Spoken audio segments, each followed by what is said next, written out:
بسم اللہ الرحمن الرحیم۔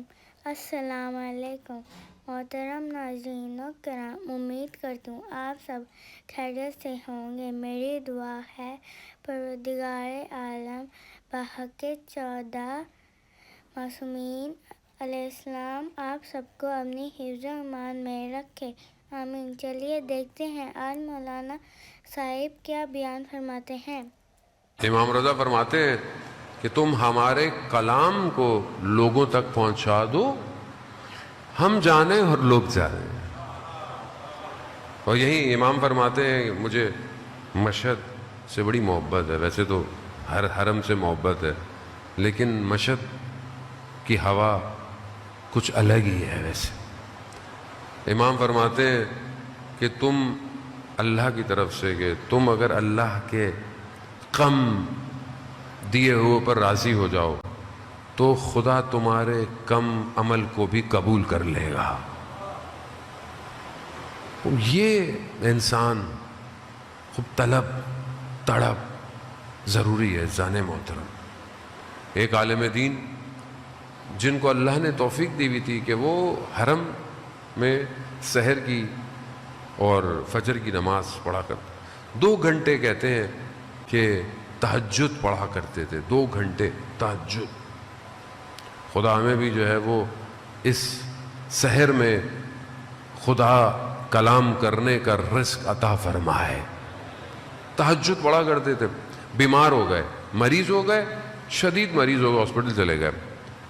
اب خدا جو ایک توفیق تھی جو ہر روز مشہد میں امام کے حرم میں جانے کی، اب وہ کم ہو گئی، تو بڑا گریہ کیا انہوں نے کہ پاؤں میں شدید درد، نہیں جا سکتے، تو بہرحال توسل کیا امام سے۔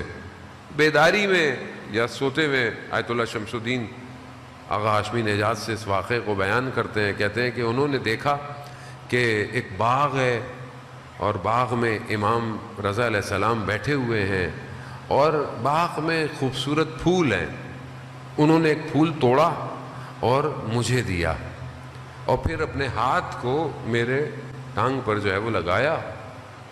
اچانک سے پھر میری آنکھ کھل گئی تو میں نے دیکھا کہ میرا درد ختم ہو گیا ہے اور پھول میرے ہاتھ میں ہے۔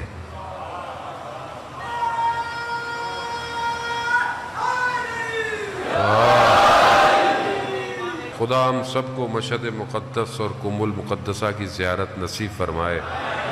وزان محترم وہ کہتے ہیں کہ امام نے جب یہ مجھے دیا تو وہ جو قرآن کی آیت بھی ہے کہ قرآن کو اللہ نے نازل کیا اور اس میں شفا رکھی ہے، کہ امام نے یہ آیت تلاوت کی، کہہ رہا اس کے بعد جب بھی کوئی مریض ہوتا تھا، کوئی بھی مریض ہوتا تھا، تو میں یہ آیت کی تلاوت کرتا تھا اور ہاتھ لگاتا تھا، وہ بھی ٹھیک ہو جاتا تھا۔ اب یہ وجود جب اس قابل ہو جاتا ہے تو یہ امام کو اپنے قلب سے مشاہدہ کرتا ہے۔ اب خدا ہمیں توفیق دے عزیزان محترم، اب جب تک ہم اپنے اس قلب کو وسیع نہیں کریں گے ہم کربلا نہیں پہنچ سکتے۔ اگر ہم نارمل رہے، اسی دنیا میں رہے، تو ہمارا حال وہی ہوگا جو اس شخص کا تھا۔ وہ جو ایک ذاکر تھا وہ کہتا تھا کہ امام کے صاحب میں بھی کربلا میں ہوتا تو امام کے صحابیوں کی طرح، انہوں نے کہا میں نے بھی ہوتا، میں بھی کھڑا ہو جاتا، امام کے صحابی تو کوئی ہوتا، میں بھی ہوتا تو میں بھی یہی کرتا۔ تو اسے خواب میں کیا دکھایا گیا؟ روز کربلا، تیر آ رہے ہیں آتش سے بھرے اور وہ کھڑا ہوا ہے اور امام نماز پڑھ رہے ہیں۔ جیسے ہی تیر قریب آیا خود سائڈ پہ ہو گیا، تیر امام کو پیوست ہو گئے۔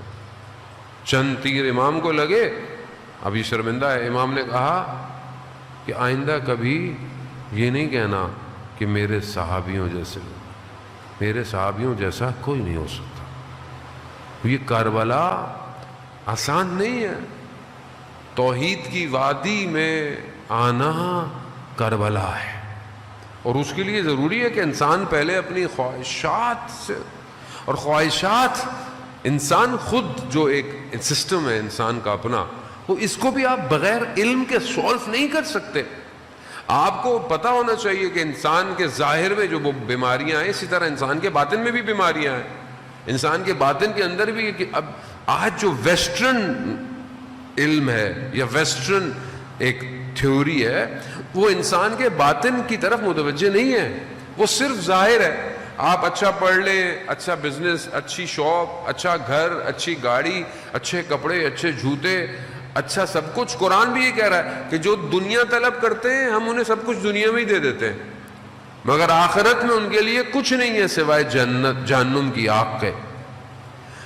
دنیا کی جو تعلیم ہے وہ صرف ظاہر کو اچھا کر رہی ہے۔ آپ کی پوسٹ کیا ہوگی، آپ کا ڈیزگنیشن کیا ہوگا، آپ کو بہیو کیسے کرنا ہے، آپ کا اخلاق کیسے ہونا ہے، آپ کو سب آرڈینیٹ سے بات کیسے کرنی ہے۔ آپ ڈاکٹر ہیں لیکن بغیر پیسوں کے آپ کو کسی کی تربیت کرنی پڑ جائے، کبھی گاؤں دیہات میں جا کر لوگوں کے لیے کلینک لگانا جائے، یہ یونیورسٹی نہیں پڑھاتی ہے آپ کو۔